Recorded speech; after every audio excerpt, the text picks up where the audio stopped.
And we're live. Hello, everybody. G'day. Jeffrey Brace. I am the showrunner for VCF East, Vice President of Vintage Computer Federation. Today, we are doing VCF Down Under, the Canberra Vintage Computer Exhibition 2024. And, well, let's go around and introduce yourself. Nathan Clark. Hello, I'm Nathan Clark from Canberra. We're all from Canberra. I'm one of the organisers for the Canberra Vintage Computer Exhibition for 2024. This is our third event. My mainstay is repair and restoration, and this year I'm working on a Doom LAN exhibit. Wow, that sounds pretty cool. Doom, people really love that on all platforms. Keith Matthews, introduce yourself. Yep, I'm Keith Matthews, also in Canberra. Originally a Commodore fanboy from back in the early 80s. Worked in computers my whole life, so retro computing is probably a natural progression as you get to my age. Yeah, I'm helping to organise the event this year. We've been having regular planning meetings and barbecues at my place.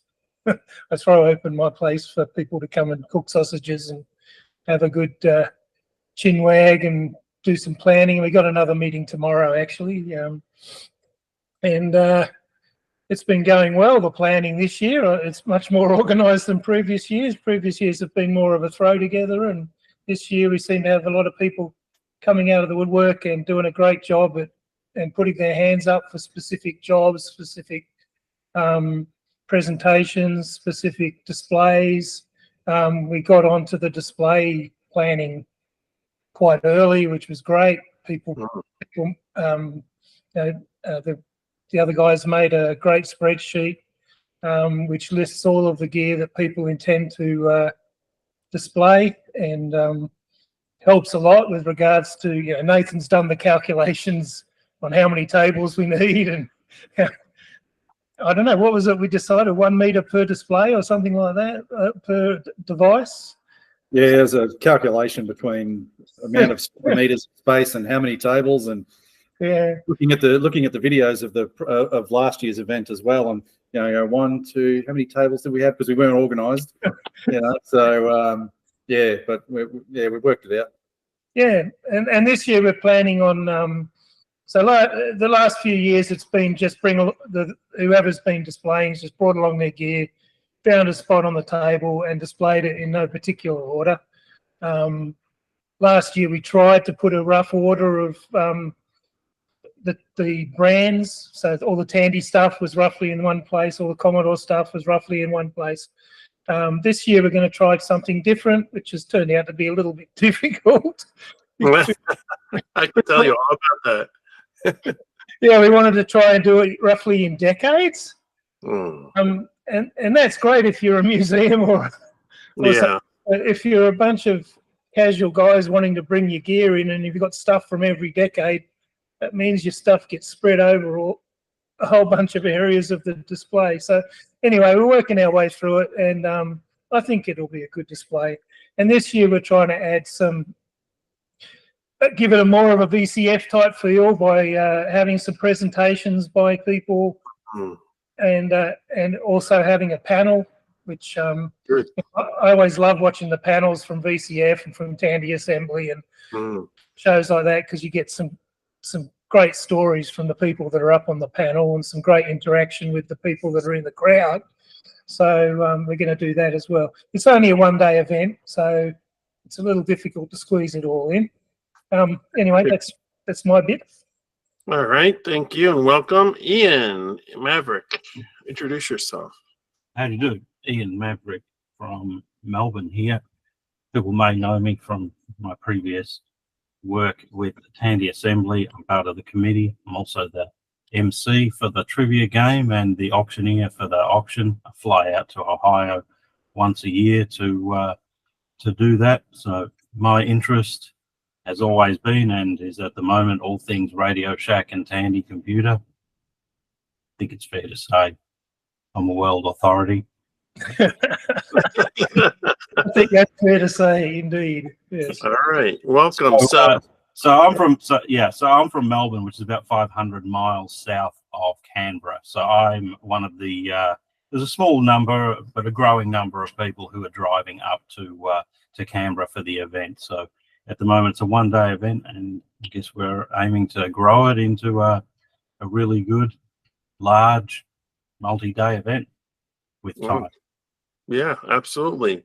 So your event is, as I see on Facebook here, your event is on Saturday, June 29th, and it'll go from 10 a.m. to 3 p.m.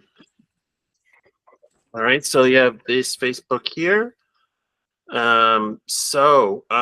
Who wants to tell me a little bit about the, we'll just talk about the location first, okay? So it's at Radford College, which is in the Australian Capital Territory? Territory, all right? Yeah, APT, yeah. So you've had it at Radford College. This will be your third year. Who wants to talk about the history of how, like, the first year, the second year, and how we got to the third year here? Oh, well, the first year was in a little community hall down in Tauranga, and we weren't expecting much to happen. Like, there was a group of maybe, I don't know how many, maybe 10 of us that had been chatting on a Facebook group, and we thought, oh, let's get together and put everything out on tables, and we'll have a bit of fun, and we'll advertise it and see who comes along. Anyway, it turned into a total. It was standing room only in this room. I don't know how big you'd say the room was. It was, I don't know, 20 meters. It wasn't very big. Anyway, basically small hall, and it was standing room only. And by the end of the day, our voices were completely gone. People had a great time when they could get to the actual machines, because they could. I mean, I had a friend turn up who had been promising for months that he was going to come and turn up, and he turned up, and I saw him come in the door, and I said, "Hey, Angelo," and he waved at me. He never made it to my display. He had to give up and leave because he just couldn't get there. Anyway, you want to talk about the following years, Nathan? Yeah, sure. We had a great time at that little Gordon Community Centre. We weren't expecting the crowd, as Keith said. We weren't expecting the crowd that we got, because when the doors opened, it was packed. A funny anecdote was that we agreed before we even started to organise that first event that if nobody showed up, that's totally fine. We'll just look at each other's stuff and just talk about the old days, and then we'll all go home. But it just turned out to be a huge event. When we were packing up after that first event, we all sort of nodded at each other and went, "Hey, this thing really works." We're not weird. Yeah, people actually were interested in this stuff. It's like, how many people would be really interested in this stuff? And that's very similar to how our organization had started. We were just a bunch. There were some people who posted on I think it was a Yahoo group, and they said, "Hey, where are my Jersey boys?" And then someone responded, and then they all met at like a different Trenton Computer Festival, which had been going on since like 1976, and they all met, and then that's how it got started. It was just, you had no idea, like, people, this is back in 2004, 2005. So, people, had grown up with this or worked with this. And then this is like then 20 years or no, 10 years after maybe, a lot of these, companies folded up and, stopped using these computers. We're like, oh, well, is there anybody still interested in this stuff? And you never know. And then people came out of the woodwork. It sounds very similar. Yeah, no, very similar. And we all agreed that, this thing really works. And in less than a year, we organised and executed a second event. The fortuitous thing, and one of the challenges that we had was that, how do we find space to have a bigger event? And what is that going to cost us? we were fortunate to have an attendee who came to that first event, who was an assistant principal of one of the schools within the Radford College campus, and he offered up the use of the junior site school hall for us, which is a commonly used community facility for things like obviously the school events, but for voting and elections and that sort of stuff. So we used that in our second event, and again it turned out incredible. The attendance, and again we were like, well, we're not weird. People enjoy this stuff, and everyone, particularly those who come at a slightly different age group, have a nostalgia for a particularly different period, which is I think what influenced us for this third event to let's lay it out by decade, because that seemed to be I had a fella, I think he was in his late 60s, came and talked to me about Osborne computers, and so everyone has that nostalgia about that particular decade that they were most active on those systems. So that's what's influenced us for this third event. So how did you guys meet? You met at the first show, Nathan and Keith. You met. Is that how you first met? No, as Keith said, we were all just we sort of found each other through various other forums. Like there have been for a long time Australian-focused retro computer groups. We've got a couple of prominent ones here in Australia: the Australian Computer Museum Society, the Australian Vintage Computer Collectors. There's auction groups and resellings, buy, swap, trade type stuff. But we all got into a sort of a live chat, and I think that live chat format is what allowed a more free flowing ideas. And I think it was I think a few of us sort of said, yeah, let's get this stuff going into an event and see what happens, and sort of went from there. That's great. And Ian, how did you meet these guys? Well, backtracking a little bit, so I knew their event in Canberra would be successful from the get-go. It was just a case of getting it started. How long has VCF been running their festivals from? What year was the first one?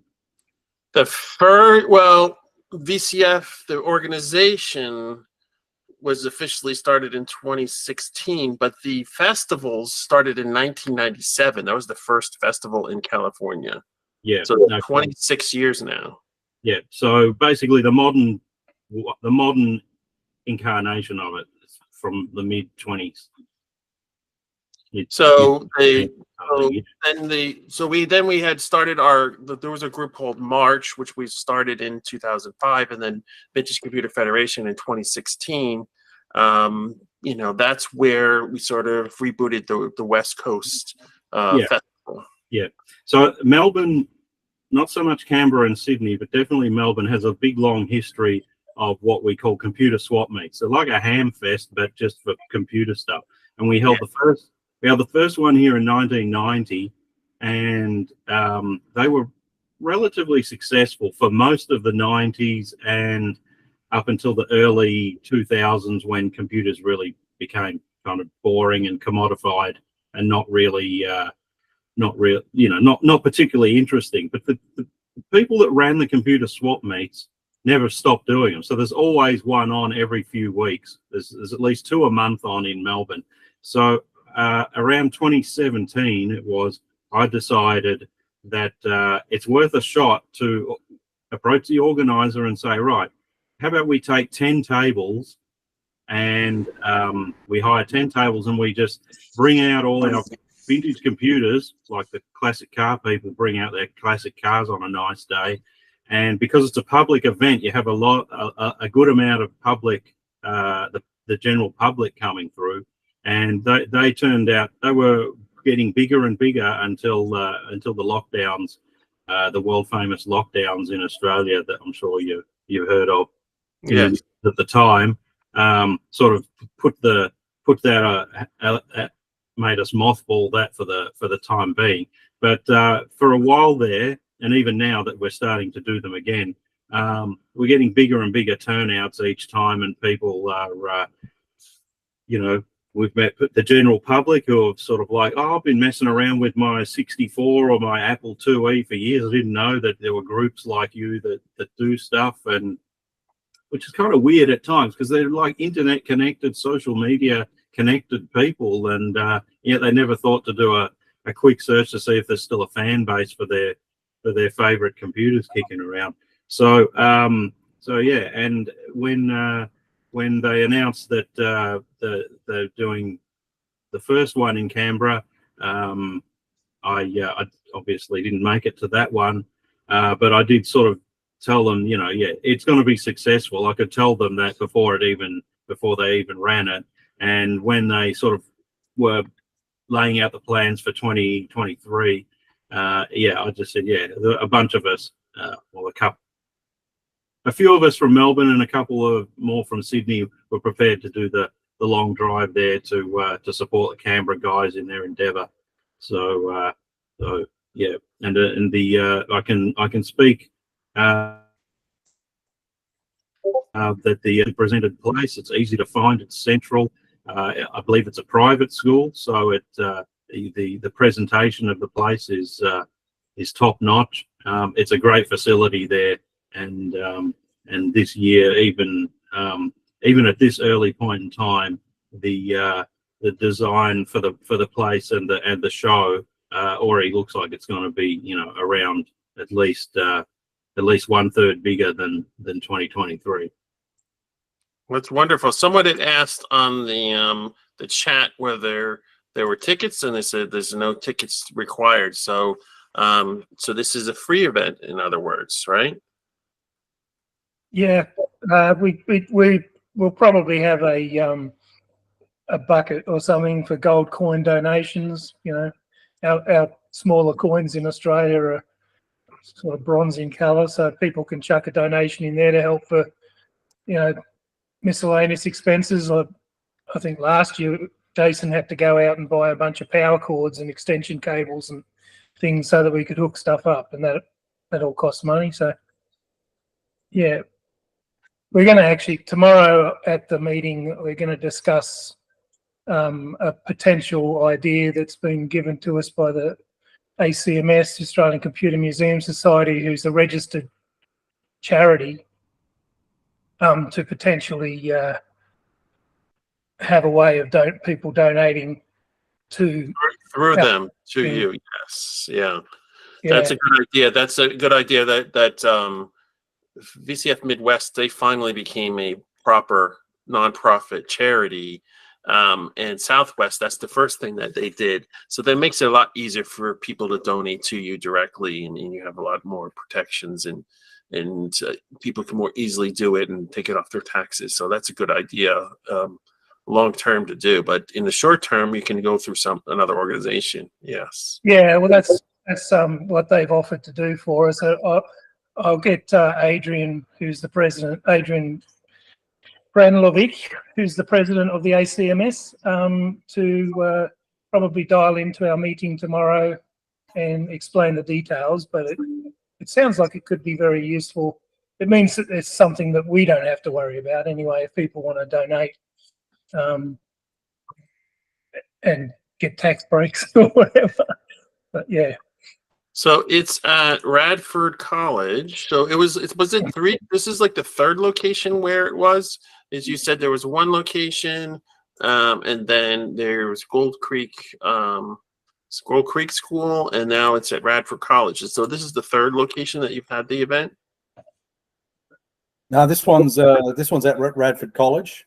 So the first one was down in Tuggeranong. The second one was at Radford College in the junior hall. We're going back to Radford College this year, but we're going to use a different building that has it has about the same amount of square meters of space for the main exhibition hall, but it also has adjoining classrooms which we can purpose for giving the presentations. And yeah, we're just sort of putting the final touches on, you know, how we're going to utilize that space, that extra space. But yeah, we've got about 250 square meters of space in, I think, what's the name of that building, Keith? Morrison Centre. Is it the Morrison Centre? Something like that, yeah. Yeah, the Morrison Centre at Radford College. And yeah, as I said, it's got classrooms. We're going to have the Doom LAN set up in one classroom. We're probably going to have old consoles in another classroom. We've got a lecture room for the presentations, and I'll have my repair shop set up in one of the other classrooms. And yeah, we've got other bits and pieces that I'll make use of that extra classroom space. But the main hall is going to be, it's quite an elongated space, so people will be able to take a really nice long lap around and see everything. It's going to be really good. So do they charge you for that, or is it a small charge? How do... No. Our benefactor is a big retro computer fan, and Wow. and he's letting us use the space. And of course, we'll look after it as best we can and not set fire to anything, so that we can continue to use that space. Won't be starting up any apples without recap power supplies. We'll say that. So you had mentioned that you were breaking it down by decade. So I'm looking at the computer. So far you have, wow, 147 different exhibits. Like this person has 3 different things, but I guess that's individual items. Is that correct? Yeah, that's about right. Yeah, we've still got some finer detail to work out on that. Some of our exhibitors have put forward a smorgasbord of stuff that they couldn't physically all bring in. So we've still got a lot of curation to do. That has been a challenge for us because we've gotten, I think we've pretty much doubled the table space this year because of those adjoining classrooms and because of the amount of space that we have. Yeah, we've been able to double it. We had about, I think, between maybe 80 to 90 exhibits last year, and we ran out of table space. This year, I organised to have as much tabletop space as we can, and that will help us, put everything on display. But we've still got to go through that list and deduplicate and things like that. So, wow, that's wonderful. So. Some of these I recognize. Well, that's interesting though. The 4-player Pong arcade machine. I think I had heard something about that in the documentary about that. That's kind of interesting. Acorn. What's Agape? What is? You know what that is? That's Lauren has created. She's going to be doing a presentation as well. She's created an easily built. Modern FPGA, I think it's FPGA board for students, for kids in schools to build, and it has a case and everything that's all built out of little bits of plywood, and it's really fantastic little design. So she's going to be displaying that and also doing a presentation on computing in retro computing. It's a retro computer, but it's all modern hardware on a board that she designed, I think. So, yeah, it's cool. Yeah, that's educational computers. Looks like is her talk. So that's the trend nowadays is to have modern technologies like Raspberry Pi, Arduino, things like that, which you can emulate the original computers because either they're difficult or impossible to get, they're too expensive to buy, are too heavy, like a PDP-8. So that seems to be the trend nowadays to have these emulations. I think that's wonderful, and it sort of goes in line with the Altair Arduino. So it sounds like a very similar thing. I probably haven't seen this before. So it seems to be the trend nowadays, and it sort of, I think, also potentially could bring in some younger people where this was never around. They didn't grow up with these computers, but they can play around with them. They can experiment with them, whereas modern computers, you can't really play around with them. You can't get into the basics of it. So I think that'll draw on some younger people. Yeah, it's an exciting opportunity to have, or for other adjacent interests to make use of this platform as well. I'm really excited that that Lauren's bringing stuff that is STEM related, education related, because it's adjacent. It services education, which I love. It's at Radford College. An educational place, so it's we've really co-joined with that education community, and yeah, I mean, I was very enthusiastic that Lauren was bringing along her STEM kits, and we would extend that invitation to any other developers who are working in a similar space, because that's I think it's a really good use of an event like this.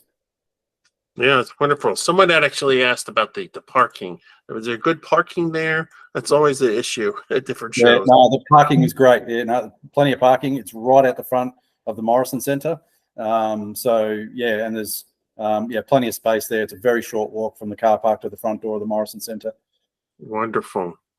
All right, next person seems to have Amiga. I know about the Amiga, and then Phoenix. That must be some modern implementation of that. I haven't heard of that. I've heard of the Vampire.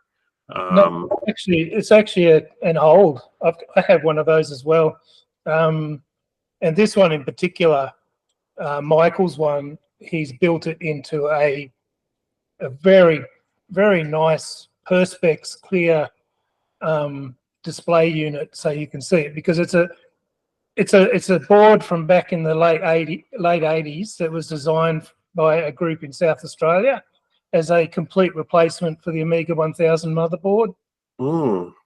And included all sorts of things like SCSI controllers, extra memory, multiple ROM positions that were switchable.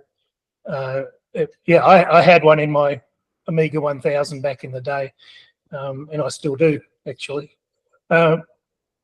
Very interesting board, and it's very pretty as well. It's covered in yeah, there it is. It's covered in interesting little anecdotes and things from when the guys were building it. There was a tongue-in-cheek apology written into the silkscreen, wasn't there? Yeah, yeah, and it's on both sides, which is why Michael had to build his into this Perspex, because it's in a Perspex case that can be turned upside down or on its side, and it functions beautifully.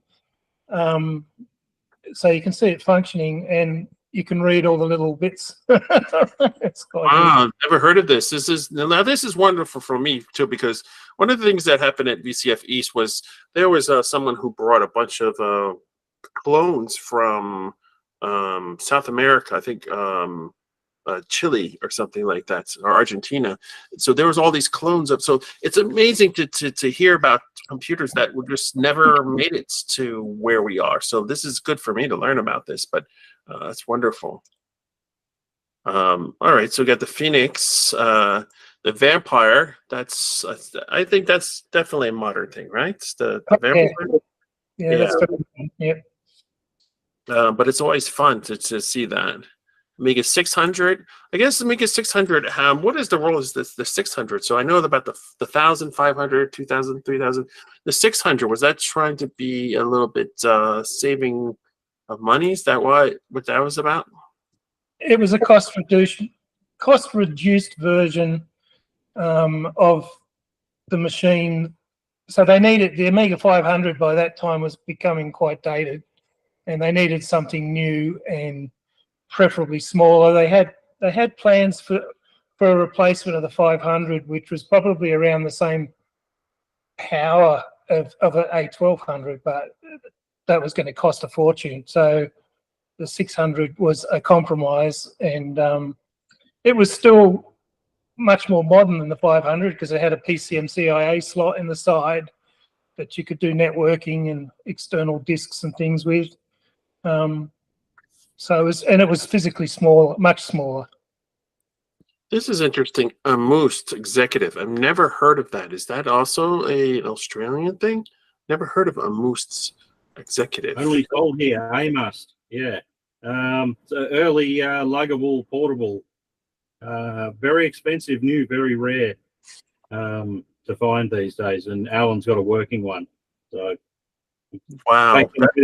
Wherever he goes. Alan's one of my regulars at the Melbourne gatherings at the computer swap meets, and people are always fascinated because, as well as being portable, and you'd have to look up a picture of it. I mean, it's luggable. It's smaller than, say, a Tandy 4P or a Commodore SX64, but it's nothing like a laptop that we would think of. It still has a tiny green CRT on it, so Yeah. It's like an Osborne one, isn't it? Yeah, that's been put on a diet. Yeah. Yeah, I'm doing a search right now, but I only seeing videos. So, anyway, that's interesting. So I'm just picking out things that are just unique there. So that's always nice to have, like, unique items that are rare, you can never seen before, or only saw on the internet. So that's pretty good. So you have some regular ones here, Apple IIe. Oh, that's interesting with CPM. G3, G4, G5. Interesting. Macs. Ataris. Oh, those are fun. Those are your video games. There. The Jaguar. Lynx.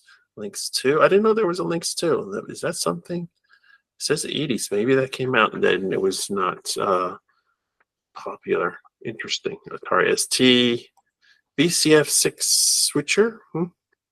BBC Master 128. Is that like the micro? BBC Micro? Is that like what that So it's an Acorn machine, so it's an English design evolution of the BBC. Interesting. Yeah. Very interesting. We've got some boring ones there. Boring Compact Pentium 4, boring Dell Inspiron 6400, boring IPEX Pentium 3. What's interesting about those is that in my capacity, people don't know what my day job is, but it's basically fixing and selling all computers up to the year 2000 is what I do for my main livelihood these days. And while I love an 8-bit machine, I'm finding more and more people that come in are like two decades younger than me, and they have no feeling whatsoever for 8-bit computers. Their first computer was a 486 DX4 100 or a Pentium 90, and they go nuts for those things, and I'm happy to supply to them. But the important thing about having these machines that we describe boring at the moment is that they are the future of VCFers, vintage computer enthusiasts.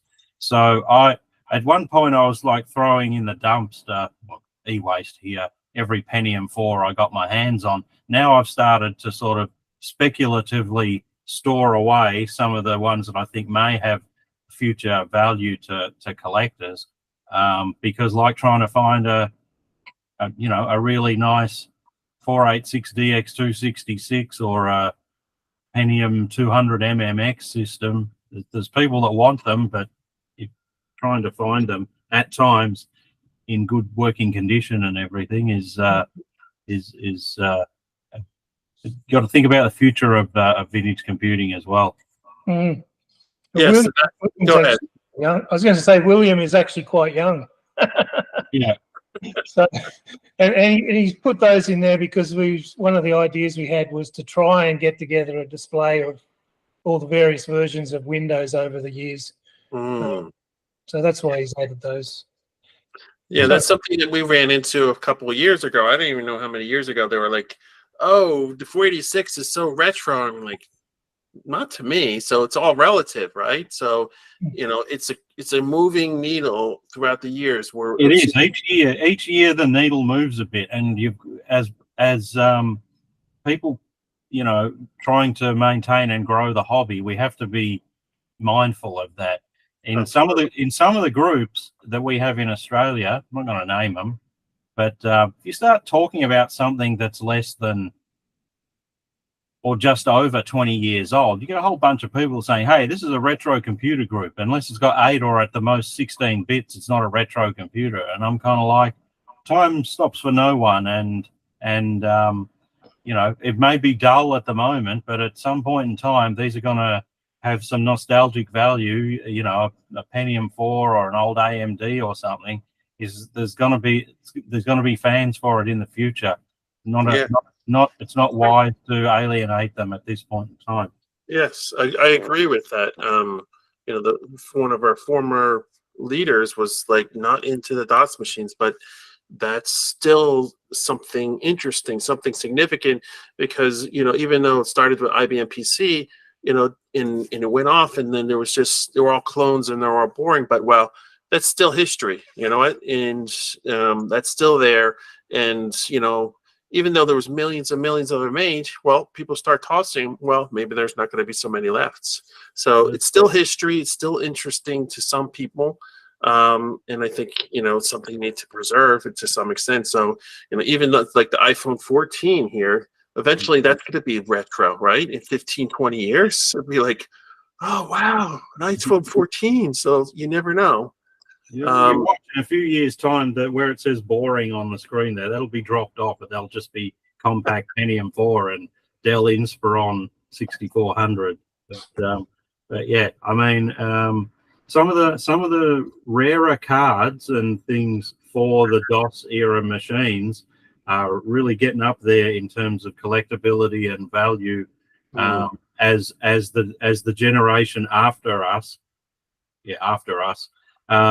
starts to put together their dream machines of 1994, they want their Gravis ultrasounds, they want their 3DFX, 12 megabyte bit of crap with the cable between the, it was awesome at the time, and yeah. I whenever I get one, I sort of rub my hands together because like, how quickly can I sell this thing? But like back even in '94, those 3DFX cards, maybe 1 in 10,000 computers that were produced ended up getting one. So if you think about the number of machines sold at the time. So, yeah, so definitely. And I started to think about the theme for next year's VCF East, and it's going to be about going to be called The Sound of Vintage. And I looked into, for example, Albert Charpentier, who created the SID chip for the Commodore 64. What did he do after that? He went and founded Ensoniq. And what did Ensoniq do? They created sound chips for music synthesizers and things like that. And then they were bought by Creative Labs, and the whole Sound Blaster, that was like this big brand name, Sound Blaster. So there's like a whole history now. Like before it was just like, oh yeah, you got this card, and it was like you got better and better sound cards. But there's like a whole history that I'm like, oh wow, you lived through it, but you didn't realize all the details. And now you can go back and say, oh well, there was this company and that company, and they were competing, and so it's very interesting. Every company had their sort of high-end desirable sound card. Even Ensoniq, Adlib, Sound Blaster, there were high-end ones that people even at the time had trouble affording, and they are rare collectibles now. Still got the Turtle Beach one. yeah, exactly. I was also going to mention that just back to Tandy Assembly. Yeah, so this is actually going to be the first Tandy Assembly this year. This is just a quick segue. Since it represents 40 years since Tandy entered the MS-DOS market. So for the first, we've always had Tandy MS-DOS representation at Tandy Assembly, but this one will actually have some keynote speaking, probably done by me, about Tandy's first MS-DOS machines and their entry to the marketplace. To a lot of vintage computer purists, moving into MS-DOS, early MS-DOS machines is kind of a little bit they may think that we're moving away from the traditions of 8-bit computers, but it can still be made interesting. Yeah, absolutely. There's a clear path, from CP/M into MS-DOS style machines. On the subject of music stuff, Jeff, one of the displays we're going to have this year, which is special, which is young William, who's the fellow we've been talking about with the boring PCs. He's a fantastic musician and keyboard player. Wow. He's also a very good programmer and is currently writing a game. But he's going to be doing a music demonstration, which is going to be made up of my Amiga 1200 running Pro Tracker, and as well as an Atari ST with an early version of Cubase, and also my old Yamaha CX5M MSX computer, which is a music computer built by Yamaha, which has a keyboard and everything. it has a module inside it, which is exactly the same as a DX7, Yamaha DX7. So that's going to be a very interesting display too. Yeah, I agree. So let's see what else we got here. We have, I just noticed on here, the Cambridge Z88. What is the Cambridge Z88? Is that a local thing? Australia? The UK, I believe. I think it's. I don't know much about it. It's think of like a Tandy Model 100 size. Oh, this is a calculator. It looks like some sort of calculator. Oh, notebook-based computer released in 1987 by Cambridge Computer. Interesting. Yeah, it's like a Tandy Model 100. It's got some. It's in its own right, but it also has built-in apps. So very rare in Australia, and probably by the sounds of it, even rarer in the United States. If you've not heard of it. Yeah, never heard of it. Interesting. Wow. All right. So that was also with some other calculators and things, because that's also like a subgroup of the vintage computers is calculators, because essentially vintage computers evolved from calculators. You know, they all sorts of, you know, first mechanical, then electronic calculators, and some of them became more sophisticated. So that's like a whole group. Like some people will have like Wang calculators or TI calculators or HP calculators as a whole exhibit. It's really interesting to see how they. I was just going to say, just about every big computer company of the 80s, Commodore, Sinclair, HP, and TI, could be argued that TI was actually ever that big, but their main bread and butter before that was calculators. Well, that particular one was certainly the first programmable device I ever came across, because I think it was probably year 10 at school that we had a Canon Canola, and our maths teacher taught us how to use it, and we played Lunar Lander on it, and it was, you know, it takes small magnetic, or not magnetic, paper cards to do the programming and stuff. It was very interesting. Little device, and it's got Nixie tubes as well, which is even more impressive. Yeah. Yeah, people love those Nixie tubes. It's definitely like an interesting thing that people like to collect, the Nixie tubes. All right, so I'm also looking up this Dick Smith System 80. So that's an interesting thing. Look at that. You had that in the United States as the PMC 80 and 81. It's a TRS 80 Model 1 clone. Oh. Yeah, with fake wooden sides. Wow. Because it was 1980. The drive kind of looks like an Apple drive. It has a tape drive built into it with a keyboard and maybe even like a cartridge there. That's very interesting. Yeah. Like a Tandy Model 1, you can see underneath the monitor there, that's the expansion unit, which allows connection to your disk drive and printers. Oh, yes. It's not a cartridge slot. That's the tape counter there. Oh, I see. And then next to it is the volume level. Yeah, those were quite popular. I think they sold somewhere between 13 and 15,000 in Australia.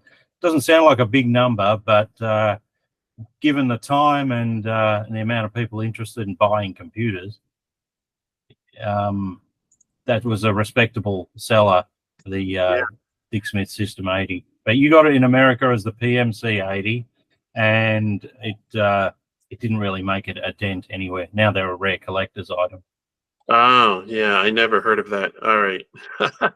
So that might be, I would say that would be rare. I've never heard of that or seen that, but I'm sure some Tandy people would know what that is and be able to tell me. Very interesting. All right, Doom Clanker. I'm being a little bit facetious there, but that's these 4 machines that are going to be part of the Doom land, and I really should update that because I am being unfair. There's a couple of special machines here. I've got Jason Weber, Mr. Lurch's things. I've got his compact Presario here. It's an all-in-one. The second one here is it truly is a clanker. I don't know where it came from. It's made of plastic parts. But the third machine along is actually an Australian made and designed 486, made and designed by a company called Terran Computers, and it's the Lyrebird 486. I think it's amongst the last of the Australian designed and built locally machines. So I've got that one, and then I've got a Packard Bell down here as well, and I think it's a Pentium 133. I didn't realize that Packard Bell were making machines that late, up to that sort of spec of CPU. But they're clankers, but they're all special in their own right. Oh yeah, interesting. They run Doom. They run Doom. Will they run Doom? I don't know. Remains to be seen. But yeah, it's. I'm having a few issues with the networking stuff, but hopefully on the day we'll be right and we'll be able to play a bit of Doom together. Will they run Doom? That's always the thing. Will it run Doom? I actually had a kid come into the museum and ask me if they can play Fortnite on the Commodore 64. And I said, what? Let me explain to you how that doesn't work. But Doom, yeah, there was always seemed to be the measure with some of these different systems or these Raspberry Pi implementations or something like that, or some people trying to push their computer to the limit. Will it run Doom? Yeah, well, there's electric toothbrushes that run Doom. So My favorite's the pregnancy test kit. oh yeah, that's a good one. How to cram this, like this old thing which you can, put into these modern, where you have plenty of processing power and memory, whereas then it was just like that was top of the line, to run something like that. All right, so we got something else here. Educate. Oh, educate. Educate. That's interesting. Educate. So somebody's going to do that as an exhibit. That's very interesting. So that's from the 70s. So that is a very early system. Yeah, it's extremely interesting in that it doesn't have a processor. It uses TTL logic to do basic computations. So it's interesting from that point of view. And if you see 1974, it predates the Altair, and yeah, 256 bytes of memory. Yeah. Not sure why he designed it without a processor, because there would have been some available, though. To be honest, in Australia in the early 70s, the ability to obtain and afford, the new processors was quite expensive. Might have thought, I bet I can do the same thing without one. Yeah, so that's probably, excuse me, probably the reason why they did it was because the costs, microprocessors were still relatively new by 1974. So maybe that's what they're trying to do, is cost savings. Yeah, see how it says EA next to it? That's just Electronics Australia, which was a magazine, and Jim Rowe was the chief of the magazine at the time. So this was actually not. I don't know if these were ever sold as a product, but they were definitely one of those projects you could build out of the magazine if you bought all the issues and were able to fabricate your own circuit boards and everything. You could build one of these. So that's part of the reason why they're extremely rare, is that they do work, but you had to be really, really determined in order to build the thing. Yeah, it sounds like the Altair. Where you had to, you could either have it built or you could put it together with parts. So that's sort of that homebrew era, as some of us call it, were 1974 to 1976, where there was a lot of people trying to put together their own home computer with limited money and resources, but there was like basically, put it together yourself type of time period. All right, so that's interesting. Exidy Sorcerer, so that's something that we don't have here, but I've heard of it. We're trying to get one from some guy in the Home Computer Museum in the Netherlands. So that is like one that we're not, we don't have here. They're an American design. You sure you can't find one anywhere in the United States? I think it was hard to find. I'm pretty sure. There might have been someone who got one, but they're not easily available. But that's interesting. Fairchild F, I know about that. GE235. Oh, that's from the 60s? What is that? That's the mainframe console from a GE235 that Terry has in his shed. Don't we all have it in our shed? Oh my goodness. I think he's at, don't quote me on this, but I think he may have wired it up to flash some lights and stuff like that. Or maybe not, I can't remember. But it's an original console from the GE235. All right, so it's just the console, not a full computer, but it's going to be interesting because I'm sure that it's rare and it would be hard to, bring that whole big computer to the show. Yeah, lots of flashing lights, lots of globes and switches. Yeah, that's Kerry is one of our exhibitors he pretty much is supplying the entire 1960s for our exhibit. Very long list of exhibitors for the 80s. Very short list of exhibitors for the 60s and 70s. But Kerry's got some iconic equipment. The PDP that ran the traffic lights here in town, amongst some other things. Yeah, he's been into this stuff a lot longer than the rest of us, I think. Yeah, he's probably his most enjoyed display is the ASR Teletype hooked up to ELISA. He's got a Teletype machine hooked up to ELISA. Oh, nice. That you can talk to. I think kids would love that because when we have the InfoAge museums, where Vintage Computer Federation Museum is part of that, there's a radio history museum and there's like a teletype. So kids there'll be a teletype on the other side and kids will send messages and they're just like fascinated by it just because the novelty, it's something they've never seen before. So I would imagine if you had the ELISA on a teletype and you think it's someone else talking to you, it'd be very interesting to do that. Yeah, it's very popular last year. He also has a paper tape punching setup where people can type their names in paper tape and things like that. Yeah, that was very popular. Yeah. We spent a long time vacuuming up, punched holes. But everyone got their name on a bit of tape. Yes, that's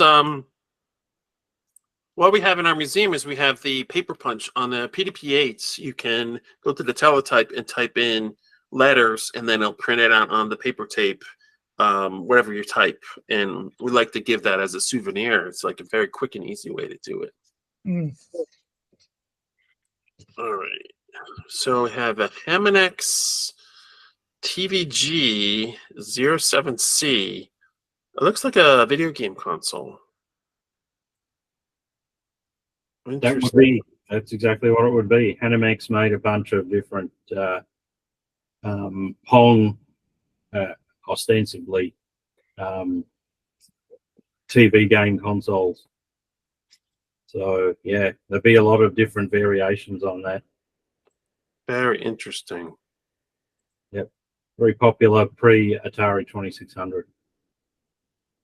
Wow, I gotta come there. I wish I could go to there, Australia. I'd come there to see this. This is very interesting stuff. Welcome. Because despite a lot of people bringing a lot of unusual things to our show from different places, there's still some things here that I haven't seen before. And I've gone to a couple of shows and people always, it never seems to fail. Every year there's something new and different that you never seen before. It's just amazing. Paper punch tape, that's a good idea. Microbyte. I seem to have heard of Microbytes. That's local, I think, made in Adelaide. Yeah. Yeah. Well, the Lyrebird that I was talking about before that was made by Terran Computers, they bought Microbyte. So yeah, these are Australian machines. Oh, and the Microbyte Technologies at AOS Executive, is that the same company that made the AOS Executive? Or are these, I guess, the same company, the Microbyte, I guess the same company that made newer computers here? That's my guess. It's an Australian company. Alan's kind of the equivalent of Ian, like what Ian is to TRS-80, Alan is to Microbyte. Here's one I prepared earlier. There we go. Oh, Yeah. wait, hold on. Let me stop the sharing and then make you pin you. There you go. You're pinned. Oh, very cool. And it's a very simple logo too, right? You know, kind of fun. Yeah, it's a bit of it's an iconic brand here in Australia. The Microbyte computers were prevalent throughout schools and the education sector, and ran basic and was great for schools. I think I did year 9 computing on a Microbyte. They were pretty old even then, but yeah, quite common around Australia, the Microbytes. Wow, interesting. I think Apple and Microbyte were really working hard to get that education market nailed down here in Australia in the 80s. I don't think either one of them won, but eventually Microbytes faded away. They did get some. Microbyte got a pretty big contract in New South Wales education. I remember that. And we also have a Microvax. That's interesting. Nabu, it's good. So like that was like the big thing, a computer that came out of obscurity. So someone will have a Nabu there. That's pretty good. Some Nintendos. Nuxt. What is Nuxt? Never heard of Nuxt. Let me look at this. Nuxt or Next? NUX Next DOS CPM. What is that? Is that the modern Next machine? New XT. A new XT. Oh, new XT. So right, yes. Oh, that's one of Randall's modern retro things. Yeah. Oh, okay. Yeah, that's a good segue to the modern retro. We're going to have modern retro as a maybe a separate display in one of the adjacent rooms to the main hall, where all the rebuilt new stuff. Like I've got a 60 clone, and yeah, we're probably going to set that stuff up separately for people to have a look at.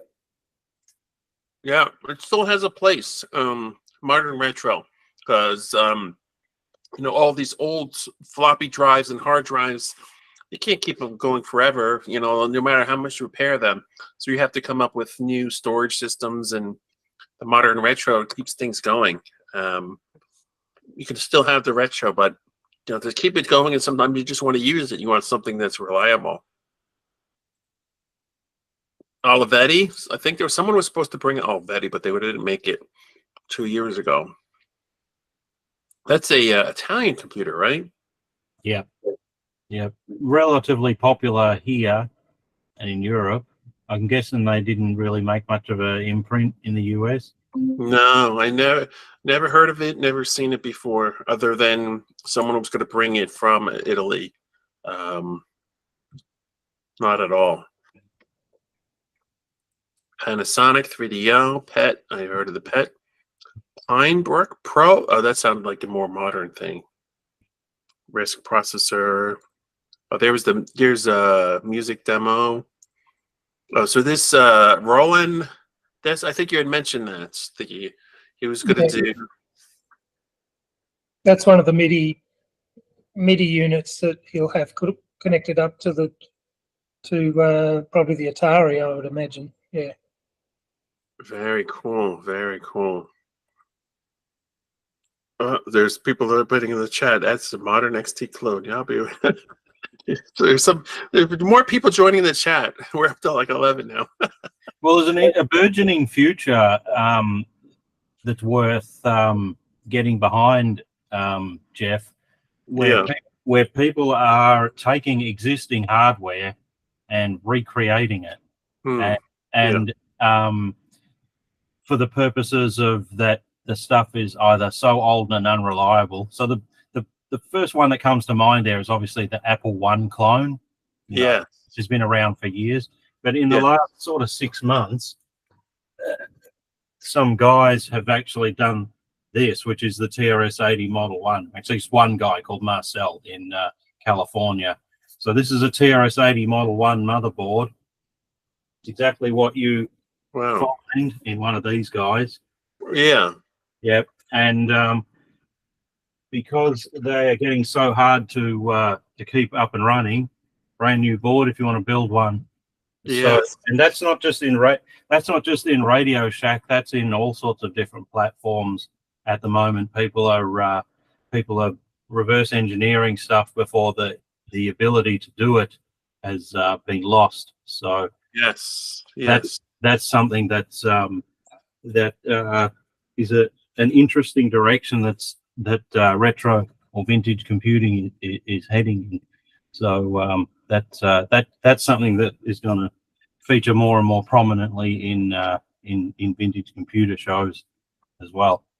Yes, especially those computers that have the little button cell batteries that burst and destroy the motherboard, and then what are you gonna do? So to be able to, like, there was a Neo 128. So there's to be able to recreate the motherboard, so you can still use your computer because it's damaged beyond repair. Yeah.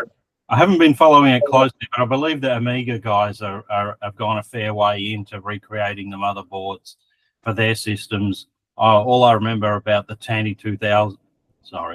Amiga 2000s, I've been managed to get my hands on over the years, is they all have exploded batteries that leak out the corrosive goop, and the brilliant designers of the machine in the first place put the battery right next to the processor, and you want to try and fix that. You want to try and fix that with bodge wires. Yeah. I'll put my hand up and say that I have fixed several of those, and it can be heartbreaking work. Yeah, exactly. Yeah, and they have produced an Amiga 2000 main board. Michael, one of the exhibitors, has built one. I got one, and when I looked at it and considered the amount of effort it was going to take, I was just like, I'm going to put that aside until I retire.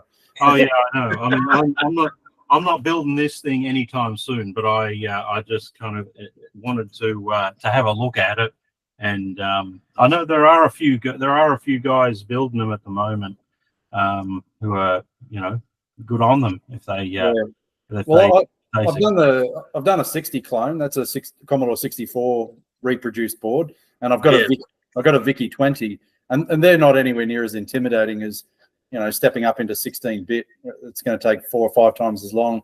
And but the 8-bit reproduced boards are easy and fun, and I would recommend those. But yeah, you've got to have some time on your hands to do anything that's in the 16-bit era, I think.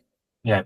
So getting back to the VCF, to the Canberra show, one of the things that I think is important for anyone who's going to be exhibiting there is to try to make their what they have there as hands-on and interactive experience with the people there as possible. So we had a show recently in Melbourne at the Hobby and Train show. We had about 10,000 people through that over 2 days. It was quite phenomenal, and people were saying, I'm worried about bringing my pristine, for example, Commodore PET. And I sort of say to them, well, in that case, don't bring it. Bring one that people can play, that will start and run, and people can play a game on, and that will be better than having an exhibit that has a big "please don't touch" sign on it. The other thing that before last year's Radford College thing, I was kind of like, what can I do that's interactive within the Tandy thing? And actually, one of the more popular things I had, and it was running all day, was believe it or not, a dot matrix printer printing banners. And I just set up the TRS-80, and anyone could type anything they want, and it would just print the banner out. And nostalgic people who used to have dot matrix printers loved the sound of it for some reason. And people who have never seen one or been in school and printed a banner were just happy to print things. And so it's kind of the simplicity at its finest, and really engaging, and it gives people something to take home with. So I'm bringing it again. I'm bringing it again this year, and it's easy for vintage computer aficionados like us to think, oh, it's a dot matrix printer running. That's too crappy to be interesting. You'd be surprised how many people, you know, their first printer was a dot matrix, and they haven't heard that characteristic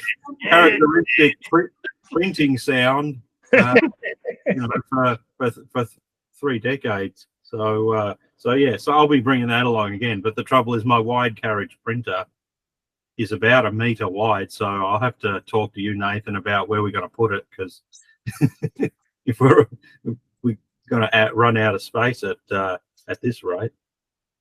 All right, Nathan, you have to get going soon, it looks like. That's why, yeah. Anything you want to add before you leave? Maybe about the speakers? No, I'll defer that one to Keith, but just in terms of the logistics for the event, yeah, plenty of parking, easy access to the facility, no stairs. I'd ask anyone who's considering coming along, share our event, particularly for those who don't have Facebook. We're always trying to do the manual thing to reach out to those people who don't have Facebook. But yeah, no, come along, share the event. We are going to have speakers.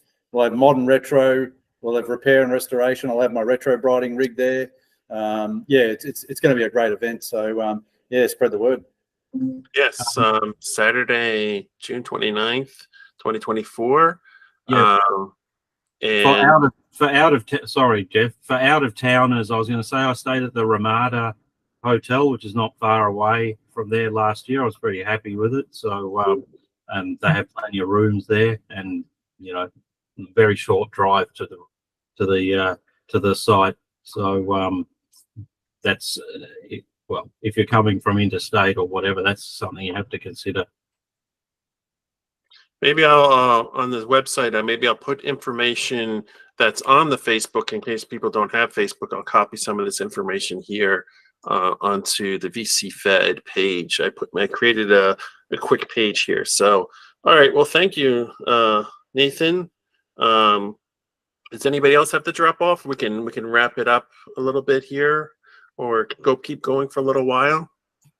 I have to go. I've got stuff already planned for this afternoon, so I have to wrap it up here as well. All right, we can always have a follow-up. So we have a list of the different exhibits. We went over some interesting ones, and you also mentioned that there's some speakers. Carrie Richens, early computer memory technologies. Jerry Barhyde. Why wasn't I told this earlier? I talk about capacitors, maintenance of retro computers. That's always a good thing because people are always looking to repair them. Pat Breen, the forgotten 1977 Japanese microcomputer. Well, that should be interesting. So you got a lot of nice speakers here. So again, it's Canberra Vintage Computer Exhibition at Radford College in Canberra. Saturday, June 29th, from 10 to 3. So it's no cost. There's plenty of parking. You mentioned some hotels that people could stay at, so that's always a good thing. Yeah, and people can reach out to me, the interstate people, if they want to know about the logistics of getting there. I've done it twice now. I've been to Canberra twice last year on the road, so I can tell you all you need to know about where to pick up petrol, where to eat food, to make the trip as enjoyable as 800 odd kilometers in one day can be. Yeah, one of the things also we're doing this year is just briefly, we're finishing a little bit earlier, so we're finishing at 3 as far as the public is concerned, which we intend to, that will then give us probably 1 to 2, at least 2 hours after we close the doors to the public for actual vintage computer enthusiasts like ourselves and like the people that are coming from interstate to actually get around and play with their own gear and play with each other's bits and pieces.